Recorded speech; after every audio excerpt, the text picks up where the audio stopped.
Hey gang, and welcome back. This week we're going to look at one of my favorite Izzet generals. This is Jhoira of the Ghitu.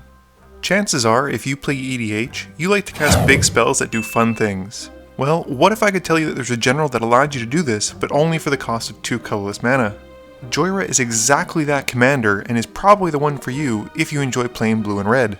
Costing only 1 colorless, 1 blue, and 1 red, we get a 2/2 human wizard with a powerful activated ability. For only 2 colorless mana, Jhoira allows us to exile any card from our hand as long as it isn't a land, and the card gains suspend and 4 time counters. Now, if you're not familiar with the suspend mechanic, the way it works is that on every upkeep of yours, you get to remove one of the time counters. When there are no more time counters, you get to cast the spell for free. And no, I didn't misspeak, you do get to cast the spell. This means that a lot of cards that care about you casting the spell, as long as it isn't from your hand, still get their benefits only for 2 mana. But wait, there is more! In addition to casting the card, any creature that comes into play also gains haste. This can lead to some potentially dangerous combat steps, assuming you exiled the cards at the same time. Jhoira is an interesting Izzet commander in the sense that she's not as spell-centric as many of the other ones like Melek or Mizzet. With that being said, let's look at a few cards that can help you win some games. The foundation of any good EDH deck is being able to cast any spell in your hand regardless of the combination of mana. As Jhoira only costs 1 blue and 1 red, we don't have to worry too much about having tons of colored mana since her activated ability is colorless. This allows us to run a lot of the colorless mana rocks like Thran Dynamo, Mana Vault, Soul Ring, Mana Crypt if you can afford it,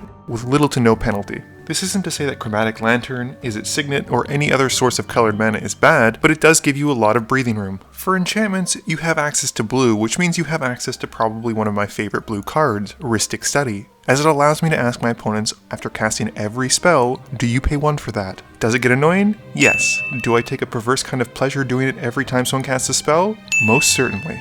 You can also run Omniscience, which is kind of like a backup Jhoira. This is probably one of the strongest cards a Jhoira player can suspend early on. Being able to resolve it early for only 2 colorless mana can quickly cause a game to fall in your favor. At the absolute worst, it'll force an opponent to use a valuable counterspell that they might have to save for later on. Sneak Attack is another backup plan that does really well with Jhoira. Unfortunately, it only works for creatures, but seeing as the whole point of this deck is to play giant spells for a very low cost of 2 colorless, most of them are going to be huge. It also allows us to resolve these creatures without having to worry about counterspells, as they don't actually get cast, they just come into play. That makes this an A+ card in my books. The last enchantment that I'll recommend is one that I play often in my Zedru deck, and that's Paradox Haze. By itself, having an extra upkeep will often do very little for you, unless you run cards like Phyrexian Arena, which cares about the amount of upkeeps you have. For Jhoira, that means every upkeep we remove 2 time counters, basically allowing us to have spells resolve 2 turns later as opposed to 4. Paying 2 colorless mana and waiting 4 turns for a giant spell to resolve isn't a bad thing, but paying 2 colorless mana and waiting only 2 turns is obviously better. Now, let's look at some creatures. I said before the Eldrazi benefit heavily from Suspend, and I wasn't wrong. I can't think of one point in any game where I wouldn't be happy casting Emrakul, Ulamog, or Kozilek for 2 colorless mana and to come into play with haste. If you've ever wanted to build a deck where you get to actually cast the Eldrazi's instead of using them as a way to shuffle your graveyard back into your deck,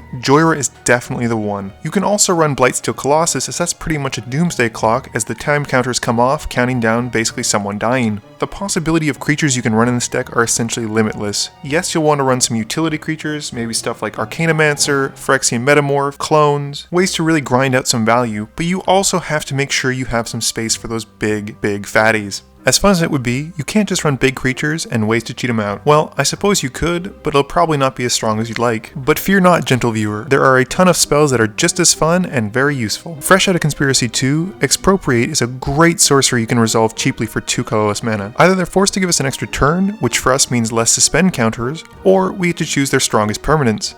If you find yourself running out of cards, unfortunately because of Jhoira's ability to make spells cost so cheap, Enter the Infinite is the answer for you, because what's better than drawing a few cards? Well, drawing your entire library. Couple this with a way to generate infinite mana, which frankly EDH is known for, and you're going to win the game. I've also seen Jhoira run land destruction spells. Resolving a Jockle Hops before your creatures come in from Suspend is a great way to clear the board from answers, blockers, and anything that otherwise might stop you from winning.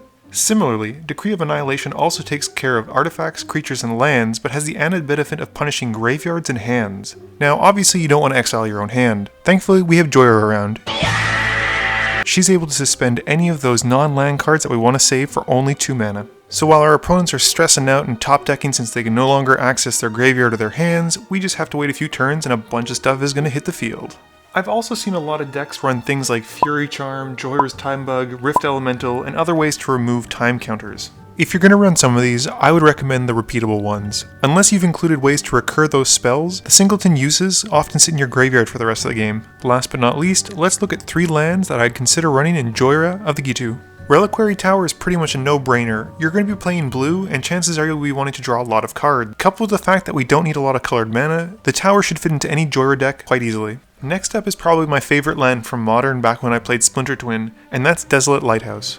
Drawing a ton of cards is always a great thing, blue does it very well, but chances are there will be times where we either need to filter something, which is to say get rid of a dead card in hopes of finding a good card, or sometimes you just need to be able to pitch an Eldrazi to your graveyard to force a shuffle effect. Giving us a repeatable way to use this effect is enough of a reason to strongly consider this card. Couple that with the fact that you can also tap it for colorless mana, and there's really no reason not to run Desolate Lighthouse in your deck. Last but not least is Riptide Laboratory. I don't have much to say about this land other than the fact that it's a great way to save our general, bounce any utility creature with a creature type of wizard, and frankly just look pretty sweet sitting on the field. It looks like the type of place that Lex Luthor would rent out to host the Legion of Doom as they plot to take over the world. Anyway gang, those are some of my thoughts on Jhoira of the Ghitu. She's certainly one of the more interesting Izzet commanders. Be warned though, much like any card that allows you to cheat out things for almost nothing, she will be perceived as a threat. But with a little careful planning, even that won't be able to stop you from taking over the game. Please be sure to tune back every Monday at 11 AM for new deck techs, top 10s, and gameplays. As always, thank you for watching, and please be sure to like, comment, share, and subscribe.